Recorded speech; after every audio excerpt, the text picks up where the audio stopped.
Un día más, muchas gracias por acompañarnos aquí, en Punto de Encuentro con la Biblia. Soy Nelson Salgado, profesor de la Facultad Adventista de Teología de Sagunto, y me acompaña Josías Félix. ¿Qué tal, Josías? Muy bien, muy contento de estar con vosotros, ya casi al final de esta serie. Un poco triste, la verdad, pero muy contento de poder haber casi completado este estudio de Hechos que ha sido espectacular. Claudia Dolet también nos acompaña. ¿Qué tal, Claudia? ¿Cómo estás? Muchas gracias, estoy muy bien. Lo mismo digo, que hemos disfrutado de la vida de Pablo y de la forma de trabajar por el Señor. Continuamos estudiando el libro de Hechos y en esta ocasión nos adentraremos en el 12º tema, que lleva como título El arresto de Pablo allí en Jerusalén.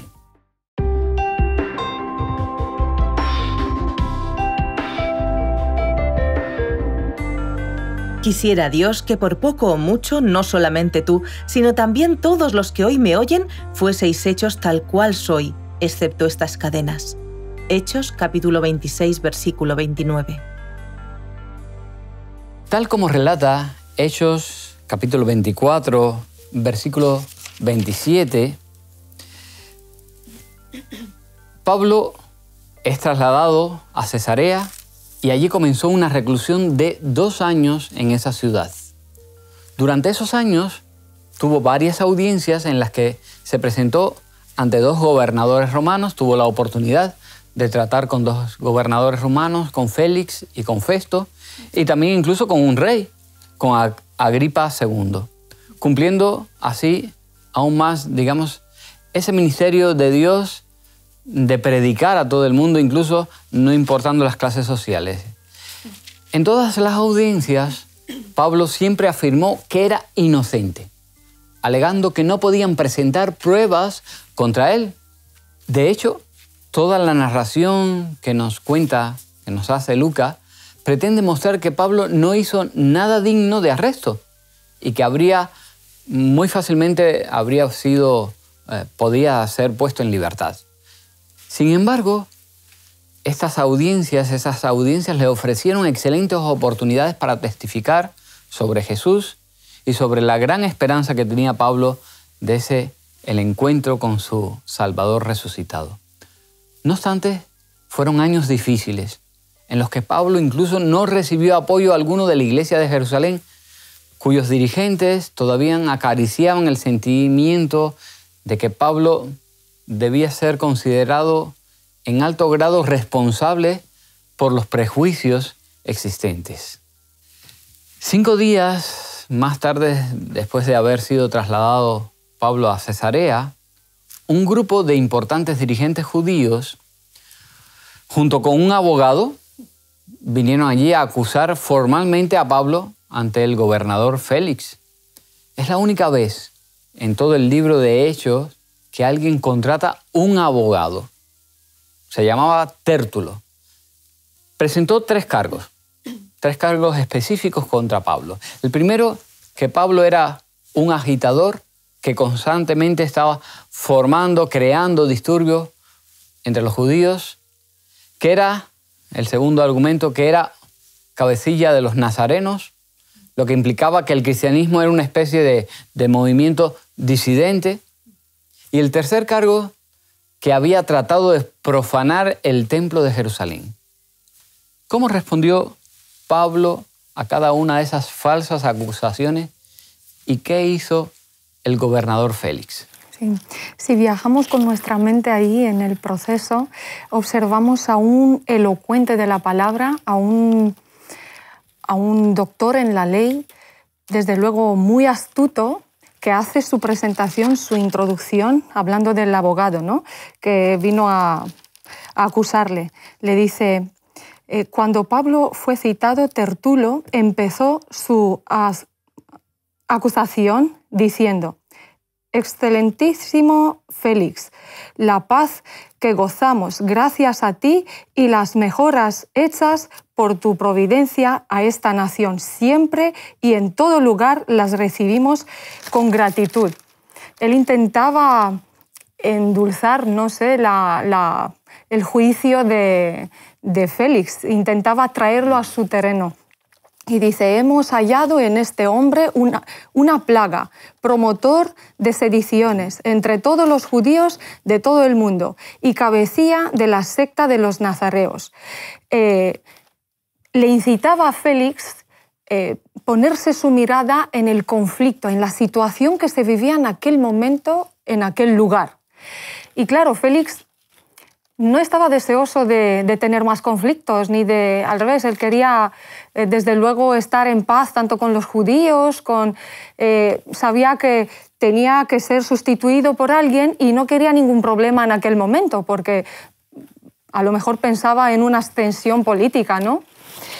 Pero vemos al Espíritu Santo inspirando a Pablo cuando él comienza su ponencia, su defensa realmente, dice: sabiendo que hace muchos años eres gobernador de esta nación, con buen ánimo haré mi defensa. Le vemos un especialista de la palabra, pero sin intentar cambiarle de opinión al Félix, sin nada más, mirando con justicia todo lo que pasaba, argumentando. Él empieza su defensa diciendo muy claramente, si se puede probar estas cosas que me acusan, pues tú eres el que va a decidir. Pero expone todo lo que hizo y después, claro, Félix se queda efectivamente sin deseo de acusación ni nada, porque él se supo defender con la más alta sabiduría y con la más transparente verdad. Como bien dijo Claudia, Félix no encontró nada negativo en Pablo, se quedó sin palabras, pero me llama mucho la atención que después de este impecable discurso, pues realmente es un cumplimiento de una profecía que Cristo mismo había dicho a sus discípulos, a sus apóstoles, de que cuando ellos se encontraran frente a un tribunal, frente a un juez, frente a una autoridad, pues el Espíritu Santo les iba a dar las palabras necesarias para poder expresarse de una manera y sobre todo para poder testificar. Porque date cuenta que no solamente se defiende y ya está, sino que se defiende testificando. Pero da un testimonio tremendo. Y lo podemos ver de esa manera cuando en el versículo 25 Félix realmente deja ver con esas palabras que había algo que le llamaba la atención de todo lo que le había dicho Pablo. Leemos, pero al disertar Pablo acerca de justicia, del dominio propio y del juicio venidero, hay que resaltar esto, Félix se espantó, pero no negativamente, sino realmente pues se espantó de que tener ese hombre ahí que realmente no tenga nada malo. Y dice, ahora vete, cuando tenga oportunidad te llamaré. Y date cuenta que este te llamaré es importante porque Félix quería escuchar. Félix realmente estaba deseoso de escuchar del evangelio de que el Pablo había testificado. Entonces, eso es una lección tremenda porque después vemos que Félix tiene un sucesor, que lo veremos después, que es Porcio Festo. Félix finalmente, después de 2 años, no llamó nunca a Pablo y perdió la oportunidad de que Pablo le predicara la salvación y de ser salvo porque no atendió al llamado de Dios, porque en realidad Dios le estaba llamando a través de Pablo. En esa situación tan adversa, Dios le llamaba a través de Pablo y Félix tuvo ese deseo, como en esa parábola del sembrador, pero realmente no terminó de germinar esa semilla que había caído probablemente en piedras en ese momento. Cuando el Señor nos llama, cuando tenemos la sensación de que el Espíritu Santo está ahí obrando en nosotros, no debemos pasar las oportunidades, dejarlas pasar. Porque nos puede pasar como a Félix. ¿Verdad? Te llamaré, pero nunca lo hizo. Lo muy interesante también de este episodio es que Pablo no muestra una actitud de conflicto. Cuando declara en el versículo 15, dice, tengo la misma esperanza en Dios que ellos, de que haber resucitado de los muertos, así de justos como de injustos. Él deseaba, a pesar de que estaba llamado en un juicio, deseaba que esta gente que le estaba acusando entendieran que no son enemigos, que son amigos, que ambas partes aman a Dios.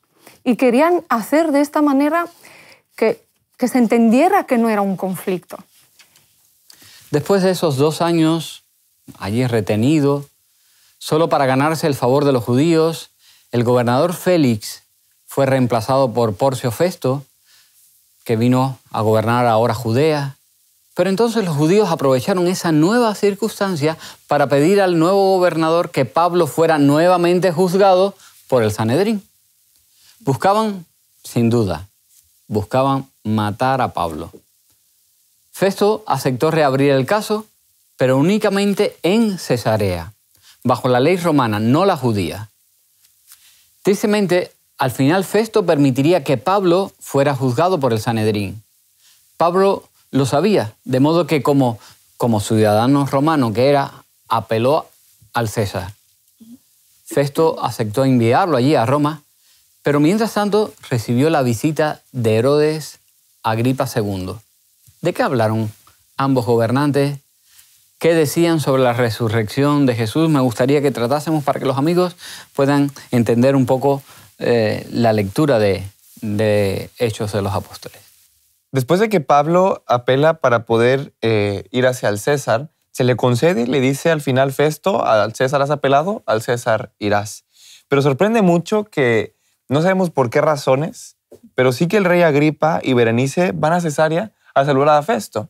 Probablemente habían escuchado realmente de esta gran fama de Pablo, entonces querrían haber encontrado con ellos porque se ve después en su discurso que tenían alguna intención de poder haber hablado con este magnífico hombre que era Pablo.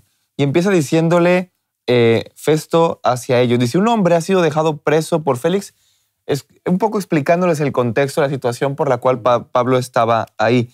Pero llama mucho la atención que se destacan ciertas cosas de Festo, que Festo ya conocía el contexto. Sabemos que Félix lo dejó. Festo probablemente pues, tuvo que ponerse al corriente con lo que pasaba en la vida de Pablo. Exactamente. Entonces en el versículo 19 ya empieza a hablar un poquito de lo que Pablo había testificado y date cuenta de qué importancia fue que Pablo testificara. Porque dice, sino que tenían en contra ciertas cuestiones acerca de su religión y de un cierto Jesús, ya muerto. Pero fíjate qué curioso que dice que Pablo afirma que está vivo.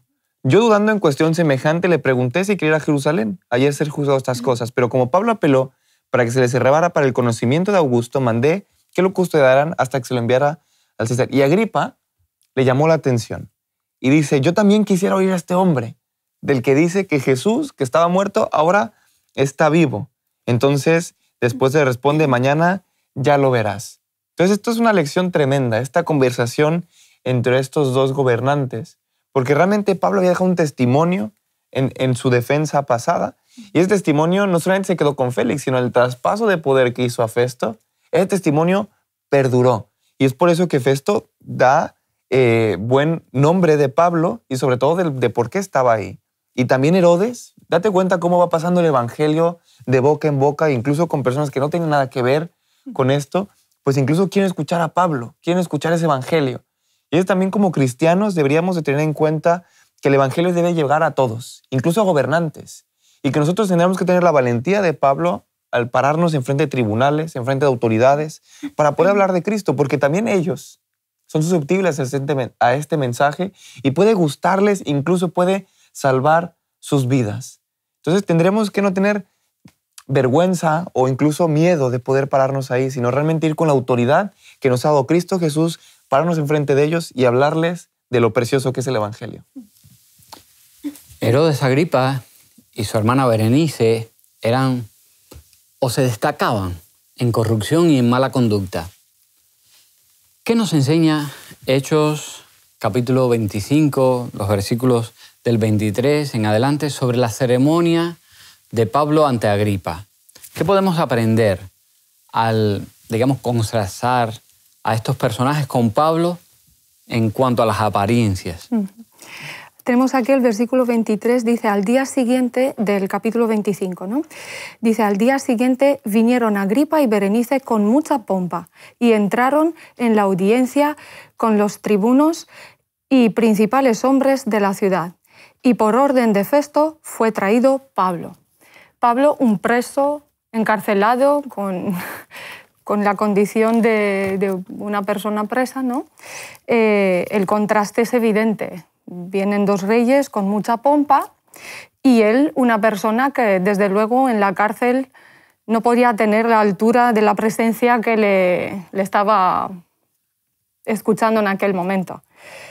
Pero con una firmeza, con una dulzura y a la vez con una fuerza en la palabra que observamos en toda su conversación con ellos, que Pablo les da el mensaje del Evangelio con todo el poder. El contraste lo hace, desde luego, la situación esta injusta, que antes habíamos comentado que ellos tenían una fama de gente de poca moral, ¿no? Y Pablo, una persona de convicciones firmes y preso por querer vivir de manera honesta y por querer llevar una noticia que transforma la vida, que hace de una persona que estaba perdida en prácticas pecaminosas una nueva persona, una nueva criatura. Entonces Pablo se da cuenta del peso de este momento, que él tenía que representar delante de la autoridad más grande de aquel lugar a Cristo. Y tenía que hacerlo de la mejor manera. Y vemos su elocuencia en la palabra, porque era un erudito. Llega a tal punto que él piensa, el rey Agripa dice, por poco me quieres convencer. Y Pablo dice, por poco o por mucho, que era Dios que no solo tú, sino también todos los que hoy me oyen, lleguen a ser como yo, excepto estas cadenas. Vemos que Pablo ha entendido que el Evangelio tiene que llegar a todo el mundo y que esta gente, a pesar de sus cargos y de su autoridad, eran personas que necesitaban la salvación, como todos. Y me gusta ese final, porque Pablo no solamente testifica, sino que les hace hasta un llamado, ¿verdad? Sí. Un llamado les insta a que crean. Sí. El discurso de Pablo ante Agripa lo podemos leer, queridos amigos, podéis seguirlo en el capítulo 26, desde el 1 al 23. ¿Qué fue lo que más destaca? ¿Cuál de esas tres partes que tiene creéis que es destacable? Bueno, Pablo resume su vida y su defensa en 3 puntos importantes, que es su vida desde su juventud, diciendo quién era, de dónde venía, y sobre todo, pues él dice que él desde el principio pasé mi nación en Jerusalén, donde la conocen todos los judíos. Él se defiende y dice, en mi vida anterior yo fui un judío que obedeció siempre, que estuvo siempre sirviendo al Señor, y es destacable eso que dice, sirviendo constantemente de Dios de día y de noche. Así pasó su juventud, entregándola a Dios de día y de noche. En estudio. Exactamente. Sí. Después Pablo dice que a resultado de ese servicio incansable que hizo durante su juventud, después de haberse entregado a Gamaliel para que pudiera enseñarle todas esas cuestiones, Pablo se convierte por eso en perseguidor y lo deja como testimonio hacia ellos. Dice, yo ciertamente había creído mi deber de hacer muchas cosas contra el nombre de Jesús de Nazaret. Y les dice, yo fui perseguidor de cristianos. Y la parte más importante, ya llegando al clímax, ya llegando a la conclusión de lo que Pablo quería transmitir, él empieza a decir y relata su conversión, cómo Cristo lo encontró a ese camino a Damasco y le dijo, Saulo, Saulo, ¿por qué me persigues? Entonces, ante esas palabras de Jesús, es impresionante porque da unos matices tremendos. Dice, yo soy Jesús a quien tú me persigues, pero levántate y ponte sobre tus pies porque para esto he aparecido a ti, para ponerte por ministro y testigo de todas las cosas que has visto y de aquellas en que me apareceré a ti. Entonces Pablo finalmente le dice al rey Agripa, yo no pude ser rebelde ante esta visión celestial. Yo no pude renunciar ante esto que Jesús me proponía. Yo tenía que obedecer y por eso dice, yo he perseverado desde ese día, dando testimonio a pequeños y a grandes, no diciendo otra cosa fuera de los profetas y Moisés dijeron que iba a suceder. Y sobre todo el mensaje principal que Pablo dice es que el Cristo había de padecer, ser el primero a la resurrección de los muertos para anunciar la luz del pueblo y a los gentiles. Eso tiene muchas lecciones. Primero de todo es que los cristianos de hoy en día tenemos que aprender que probablemente doctrinas, argumentos, defensa, historia. Puede haber mucho como cristianos, pero realmente no hay nada como un testimonio poderoso de un encuentro con Cristo Jesús, porque es incuestionable. Nadie puede cuestionarte que tú te has encontrado con Dios, que has tenido un encuentro con Cristo y que tienes una relación ferviente con Él y que realmente eso ha cambiado tu vida. No quedamos con doctrinas vacías, no quedamos con doctrinas simplemente teóricas, sino realmente hablamos del Dios vivo que te ha encontrado. Esa es la primera lección que encontramos, que Pablo da su testimonio. A pesar de circunstancias, deja su testimonio hacia ellos. Después es que no podemos rebelarnos cuando el Dios nos llama. Cuando Cristo nos llama y nos dice, ven, sígueme. No podemos resistirnos ante Él. Y ojalá tuviéramos ese amor de Pablo, de que a pesar de que él era un gran perseguidor, tenía un gran puesto, renunció a todo para seguir a Cristo. Y sobre todo, pues la otra lección es que debemos de predicar a Cristo Jesús, el primero, y pararnos enfrente de quien sea para decir que Cristo estuvo aquí, en esta tierra, que vivió, que resucitó y que va a venir otra vez para salvarnos. El problema seguía siendo la resurrección de Cristo, que Pablo defendía. Y Pablo puso en aprietos al judío Agripa, quien no negaría nunca su creencia en las Escrituras. Pero no quería reconocer que los profetas confirmaban que Jesús era el Mesías. Para evitar responder, en cierta medida jocoso, respondió, por poco me persuades, ¿verdad?, a hacerme cristiano. ¿Cuál fue la respuesta de Pablo? ¿Qué hizo que se mostrara ese compromiso con el Evangelio? Dice, por poco o por mucho. Dice, quiera Dios que no solo tú, sino también todos los que hoy me oyen llegan a ser como yo, excepto estas cadenas. Vemos que no han encontrado nada que sea digno de quedar en arresto. Y ellos dos, estas dos autoridades, Agripa y Festo, estuvieron hablando entre ellos que no había motivo de acusación. Vemos a Festo que dice, eres loco, pero en final dice, escuchando la respuesta de Agripa, que fue tan elocuente como Pablo expuso su defensa, que Agripa quedó absolutamente reflexivo. Y vemos que Pablo sigue pidiendo los tribunales, que vaya a los tribunales romanos. ¿Y por qué se empeñaba él en quedar en toda esta situación?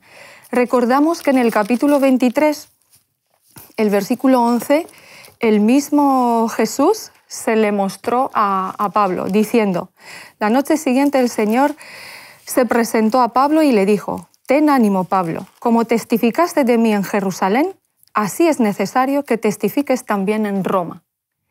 Pablo sabía que tenía que quedarse ahí porque tenía que llegar a Roma. Y aprovechó aquel momento, para que ellos recibieran también la buena noticia de la salvación, tanto Festo que Agripa. Entonces vemos aquí que Pablo realmente tenía muy, muy claro su objetivo, que era predicar el Evangelio, testificar sobre Cristo. Y estas palabras que dice, quisiera que Dios por poco, por mucho, estuvieran convencidos y realmente creyeran como yo. Y ojalá ese fuera nuestro objetivo, que todas las personas por poco, por mucho, escuchen de Cristo y puedan ser salvas como nosotros hemos recibido esa salvación preciosa por medio de Cristo. En Hechos, capítulo 24 al 26, que hemos estado analizando en el programa de hoy, Pablo sale en defensa propia y en defensa de su fe. 3 veces diferentes con 3 grupos distintos de personas. De esto podemos aprender cómo salir en defensa propia y de nuestras creencias de manera respetuosa, sin confrontación, sin malos modos. Pablo contaba, por supuesto, confiaba en Dios, sabía que Dios estaba con él y no podía confiar solamente en los seres humanos porque incluso los seres humanos en muchas ocasiones le dieron la espalda. Así que Pablo habló ante aquellas personas y les dio el mensaje de la salvación. Al final, la salvación es también para nosotros, sin distinción, para ti, querido amigo, sin importar la raza, el sexo o la clase social. Es algo personal. Nuestra misión no es convencer a nadie, sino ofrecer la salvación que Jesús regala. Cada uno de nosotros deberá dar cuenta de su decisión cuando Cristo vuelva. Vamos ya con el resumen de nuestro programa en 3 puntos. Tengamos en cuenta que a veces compartir el Evangelio incluirá dar explicaciones a quienes las pidan. No somos responsables de la salvación de los demás, pero sí de la misión que Jesús nos ha encomendado, compartir el Evangelio. Confiemos en que el Espíritu Santo nos dará las ocasiones y las palabras para testificar. No hagamos acepción de personas. Amigos, cuando estemos tentados a defender nuestras creencias con argumentos teológicos muy complicados, recordemos que la mejor defensa del Evangelio que hizo Pablo fue su testimonio personal. ¿Qué hubiera pasado si el apóstol hubiera compartido el Evangelio y a Cristo resucitado, pero su testimonio personal no lo hubiera acompañado? Si hubiese demostrado salidas de tono, defenderlo de manera impropia. Nuestro carácter y nuestra vida, especialmente en las pruebas, hablará siempre mucho más fuerte que nuestras palabras. Queridos amigos, tenemos que despedirnos. Que el Señor os bendiga. Os esperamos en el próximo encuentro, aquí en el próximo programa de estudio con la Biblia. Al oír estas palabras, recordó Agripa la historia de su familia y sus estériles esfuerzos contra aquel de quien Pablo estaba predicando. ¿Pensó en su bisabuelo Herodes y en la matanza de los niños inocentes de Belén? ¿Pensó en su tío abuelo Antipas y en el asesinato de Juan Bautista? ¿Pensó en su propio padre Agripa I y en el martirio del apóstol Jacobo? ¿Vio en los desastres que rápidamente sobrevinieron a esos reyes una demostración del desagrado de Dios debido a sus crímenes contra sus siervos? Pero su vanidad fue halagada por la brillante escena que se desplegaba ante él, y el orgullo y la vanidad desterraron todos los pensamientos nobles.